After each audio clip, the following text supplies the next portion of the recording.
All right, we're going to do a drug screen today. I just got the authorization in, and it is for ServPro. They've asked for a regulated drug screen. So I'm going to pull up their clinic profile. Okay, and on the clinic profile, we do a regular drug screen, and we use our lab. So our lab would be CRL, and it does state it right on here, our lab, CRL for DOT. So now I'm going to go to my chain of custodies next. Okay, and so just to review, every patient that comes into the clinic is going to have an authorization. This is a copy of my health authorization form, and the company name is going to be here. This one is ServPro, and the patient is Stacy Smith, and they've checked off a regulated drug screen today for pre-employment, and it's always going to be signed by the company. Okay, that's our authorization. So now we go from ServPro when we pull up either off of DocuTab or from our book of company profiles, and we pull the profile up so we can see, yep, it's ServPro. We know exactly we're doing a regulated drug screen, okay? And down here we have a note that says our DOT regulated drug tests are through our lab, which is CRL. So now I'm going to go and find the proper chain of custody for this test. Ready. Yep. Okay, so the first chain that I see in our pile is for the MUST program. This is not ServPro, so we know we don't want to use this one. But just so we can see the difference, we've got MUST is always written on the left side of the form. Okay, we'll talk more in detail about this later, but we know this isn't the form that we want to use right now.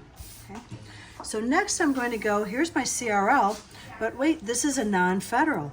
At the top it says non-federal, and we also know it's non-federal because the color is different, it's blue, and the biggest part is the donor name is going to be on that first page, and the donor signature is going to be on this front page. That's only on non-federal do we ever see their name on the front page. So we know this is not our test form. So now I go and pull up this, and yes, here's our federal chain of custody. It's always federal at the top. It's always just a little highlighted, so it's never in color.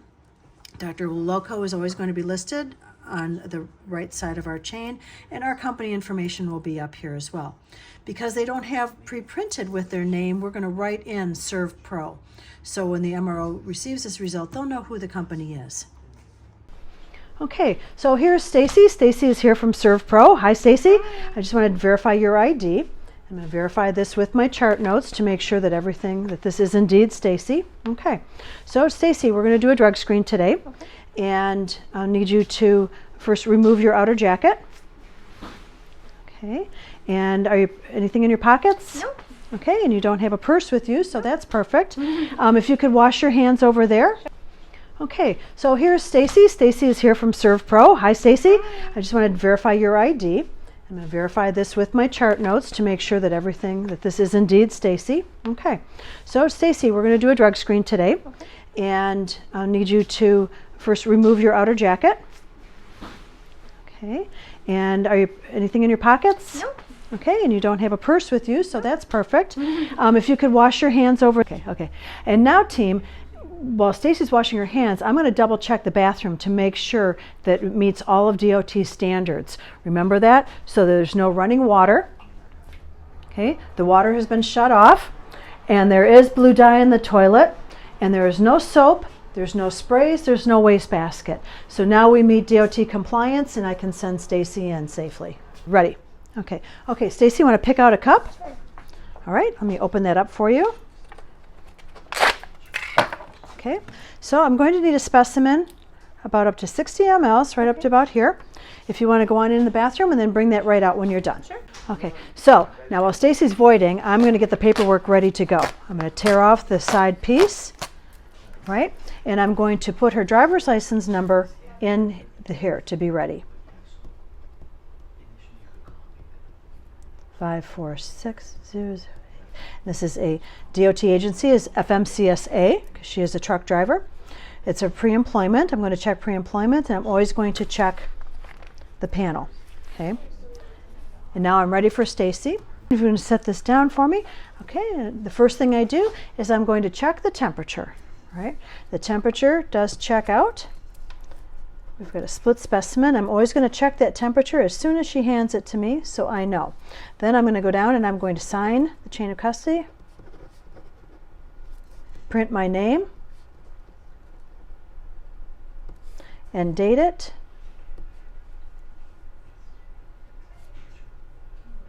And put the time. And it's always going to be shipped via FedEx. Okay, now, and go. Okay, and now I have completed. I made sure that the contact phone number is on here, fax number, and everything on this top section is filled out. I'm going to tear off just the top piece. You can see this is going to be ready to go. And now Stacy, I'm going to ask Stacy, please fill in the donor section of the chain of custody. While she's signing that, I'm going to pour the urine into the cups. And remember, we never open these until the donor is in front of us. Okay. The first bottle has at least 30 mLs, and bottle B, boing, has at least 15 mLs. Okay. Now I take these labels carefully up. Oh, I should be wearing gloves. Just saying.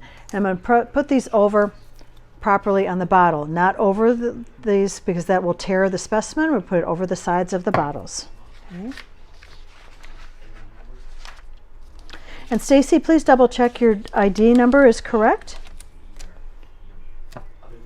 Okay. Okay.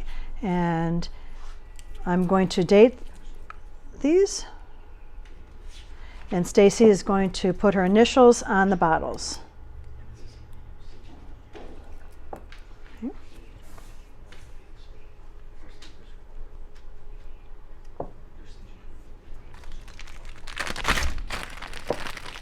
Okay. I'm going to take this, I'm going to put the bottles always in the section, the front section of the envelope where the absorbent pad is. Double check everything on here before I fold it up.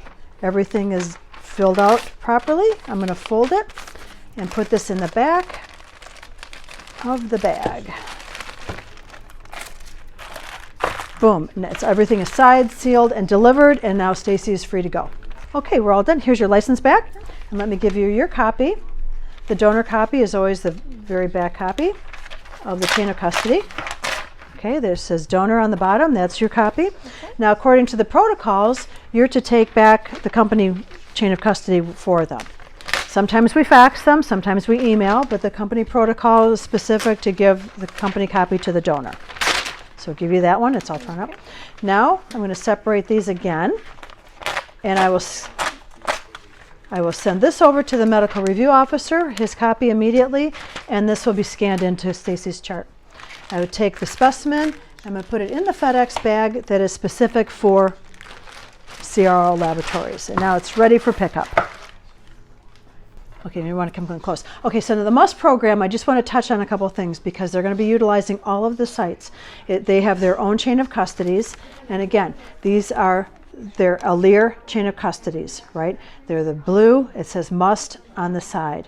Okay, so when we receive the authorization for MUST, it's going to be very specific and it's going to give the company information, the facility numbers, the donor ID. The donor has their own ID. So when we see we're going to write the company name, that's the division under MUST, right in here.